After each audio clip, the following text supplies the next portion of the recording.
그들이 방 안으로 들어간 것은 장로가 자기 침실에서 나온 것과 거의 동시였다. 암자에는 이미 두 사람의 수사 신부가 그들보다 먼저 와서 장로가 나오기를 기다리고 있었다. 한 사람은 도서를 맡은 신부였고 또 한 사람은 매우 학식이 많다는 평판을 듣는 바이시 신부로서 이 사람은 그리 늙은 편이 아닌데도 건강이 매우 좋지 않았다. 이들 이외에도 22살쯤 된 사복 차림의 청년 한 사람이 한쪽 구석에 서서 그는 끝내 그 자리에 꼼짝도 하지 않고 서 있었다. 장로가 나오시기를 기다리고 있었는데 이 청년은 신학자 지망생으로서 어떤 이유에서인지 이 수도원 수도사들의 보호를 받고 있었다. 그는 키가 크고 광대뼈가 툭 붉어진 시원스런 얼굴에 총명하고 신중해 보이는 두 눈을 가지고 있었다. 그의 얼굴에는 한없이 공손하면서도 아첨의 기색을 찾아볼 수 없는 의젓한 표정을 띠고 있었다. 그는 방 안으로 들어오는 손님에게 고개 숙여 인사하는 것조차 삼가하고 있는 것 같았는데 그것은 자기가 어디까지나 남에게 예속된 신부님으로 결코 손님들과 대등하게 어울릴 자격이 없다고 믿는 모양이었다. 조시마 장로는 알로샤와 또 한 명의 수석 수사를 데리고 나타났다. 두 수사 신부는 얼른 일어나 코가 땅에 닿도록 절을 하고 장로에게 축복을 청하며 그 손에 입을 맞추었다. 장로는 그들을 축복해 주고 나서 방금 그들이 한 것처럼 경건한 태도로 일일이 허리 굽혀 답례하고는 자기 역시 축복을 청하였다. 이러한 모든 격식은 단지 판에 박힌 일상 관례처럼 보이지 않고 오히려 감동을 자아낼리만큼 아주 엄숙한 느낌을 주는 것이었다. 그러나 뮤쇼프에게는 이러한 모든 짓들이 짐짓장엄한 채 하려는 수작들로만 보였다. 그때 그는 일행의 맨 앞자리에 서 있었다. 그는 장로를 만났을 때 취해야 할 행동을 어제 저녁에 미리 생각해 두었었다. 즉 자기의 사상이나 주의가 어떻든 간에 단순히 예절을 지킨다는 뜻에서 여기서는 모두 그렇게들 하고 있으니까 장로의 손에 입을 맞출 필요까지는 없지만 적어도 축복을 비는 것은 무방하겠지 하고 그러나 지금 이 수사 신부들이 절을 하고 입을 맞추는 꼴을 보고서는 당장 생각이 달라지고 말았다. 그래서 그는 엄숙한 표정으로 일반 사회에서 하는 식으로 정중하게 고개 숙여 인사하고 그냥 의자 있는 곳으로 물러가 버렸다. 표드로도 묘쇼프가 한 것을 흉내내어 원숭이처럼 똑같은 동작을 했다. 이반은 매우 정중하고 공손한 태도로 절을 했지만 여전히 두 손을 바지 옆에 착 붙인 채로였고 깔까노프는 어찌나 당황했던지 그 절이나마도 제대로 하지 못했다. 장로는 축복을 하려고 쳐들었던 손을 내리고 다시 한번 절을 한 다음 일동에게 자리에 앉기를 권했다. 알료샤는 수치스러운 생각에 그만 얼굴이 화끈하고 달아올랐다.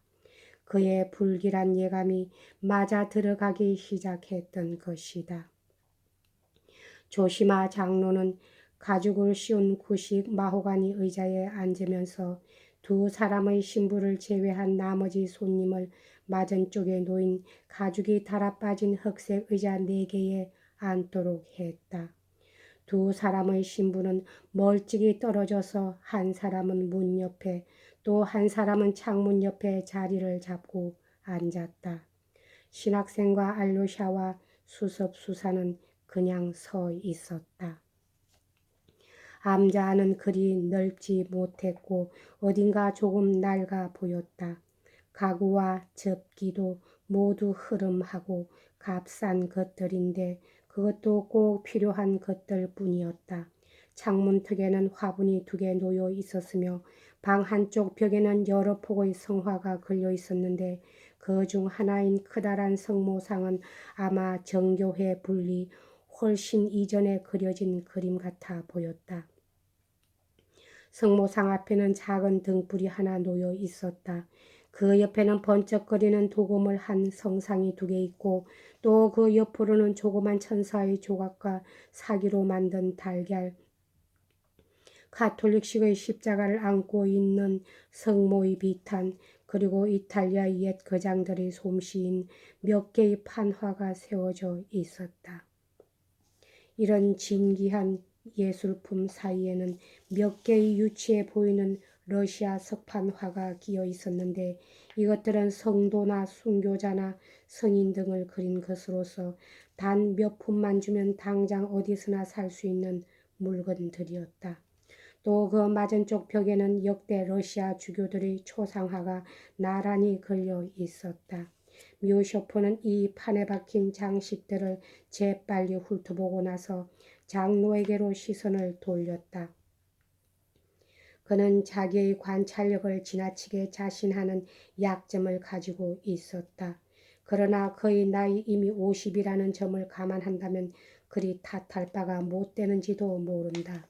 사실 이만한 연령이 되고 확고한 생활 기반을 가진 속세의 똑똑한 신사들은 항상 자기 자신을 높이 평가하기 마련이며 때로는 싫다 하더라도 그럴 수밖에 없는 것이다. 첫 순간부터 그는 조시마 장로가 마음에 들지 않았다. 사실 장로의 얼굴에는 뮤쇼프를 제외한 다른 사람들에게도 호감을 줄 만한 검은 점은 별로 없었다. 장로는 키가 작고 허리가 굽었으며 특히 2 다리에 맥이 하나도 없어서 아직 65살밖에 안 먹었는데도 늘 건강이 좋지 않아서 나이보다 적어도 10년은 더 늙어 보였다. 비쩍 마른 얼굴에는 잔주림이 거물처럼 퍼져 있었으며 특히 눈 언저리가 더욱 심했다. 눈은 그리 크지 않고 맑은데 마치 2개의 구슬처럼 생기 발랄하게 반짝이고 있었다. 허옇게 샌 머리털은 관자놀이 옆에만 조금 남아 있었으며 턱에는 듬성듬성한 수염이 세목골을 이루었고 항상 미소를 머금은 2 입술은 조개 껍질처럼 얄팍했다. 코는 무척 길면서도 새 주둥이처럼 끝이 뾰족하게 되어 있었다. 여러 가지로 보아 고약하고 거만한 영감쟁이에 틀림없어 하고 뮤쇼프는 생각했다. 대체로 그는 몹시 비위가 상한 것 같았다. 이야기를 시작하게 만든 것은 벽에 걸린 괴종시계였다. 값싸고 조그만 이 벽시계는 방정맞은 소리로 땡땡땡 꼭 12번을 쳤다. 지금이 꼭 약속 시간입니다. 하고 표도로가 불쑥 말문을 열었다. 헌데 제 아들 드미트리 표도로비치가 아직 오지 않았군요. 신성하신 장로님.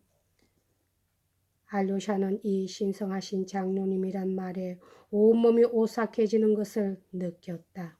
아들을 대신하여 제가 감히 사과를 올리는 바입니다. 제 자신으로 말할 것 같으면 항상 시계처럼 정확한 사람이어서 1분 1초도 어긴 적이 없었죠. 왜냐하면 저는 시간을 엄수하는 것이 이른바 왕자의 예의라는 것을 잘 기억하고 있는 터이므로.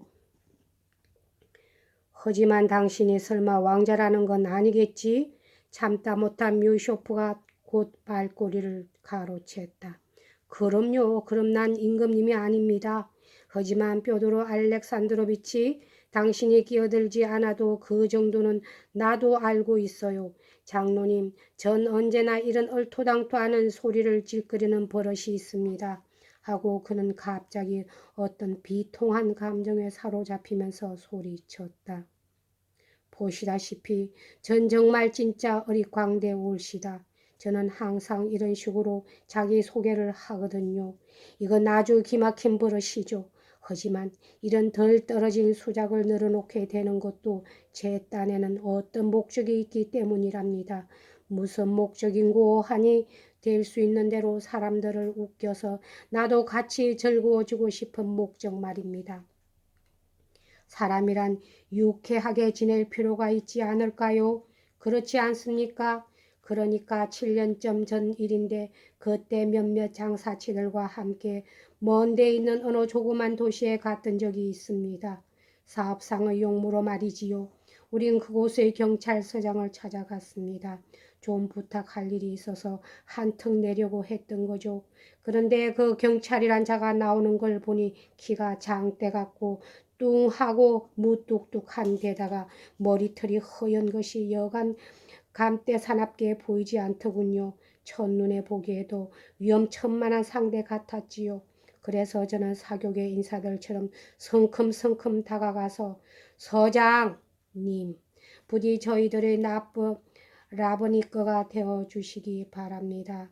하고 말을 걸었죠. 라버니꺼라니? 그게 무슨 말이요? 하고 그가 묻더군요. 엄격한 얼굴로 그렇게 버티고 서 있는 거 보고 전 대뜸 이런 일이 틀렸구나 하고 깨달았습니다. 전 그저 기분 전환으로 농담을 했을 뿐이에요. 왜 전국의 유명한 오케스트라 지휘자인 그 나빠라버니꺼가 있지 않습니까? 그런데 우리들의 사업도 조화를 이루기 위해 그런 지휘자가 필요하다는 말씀입니다. 하고 그럴듯하게 늘어놓으며 슬슬 달래보려고 했지요. 그럴듯하지 않아요? 그러니까 서장은 미안하지만 본인은 어디까지나 있어보라 보니까요.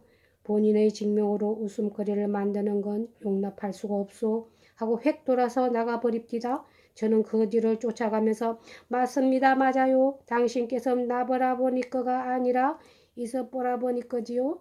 하고 소리쳤지만 아니 당신이 그 말을 한 이상 난 어디까지나 나보라 보니까요. 하고 끝내 막무가내더군요. 그렇게 되어 우리들의 이런 죄다 털어져 버리고 말았었지요. 저는 항상 이 꼴이랍니다. 남의 비위를 맞추려다가 항상 본병만 당한다니까요. 이것도 꽤 오래된 얘기입니다만 한 번은 어느 새벽계에나 쓰는 분을 찾아가서 사모님께서는 간지럼을 잘 타신다죠 하고 말했습니다. 사실은 매우 신경이 섬세하다는 말을 이렇게 둘러댄 거지요.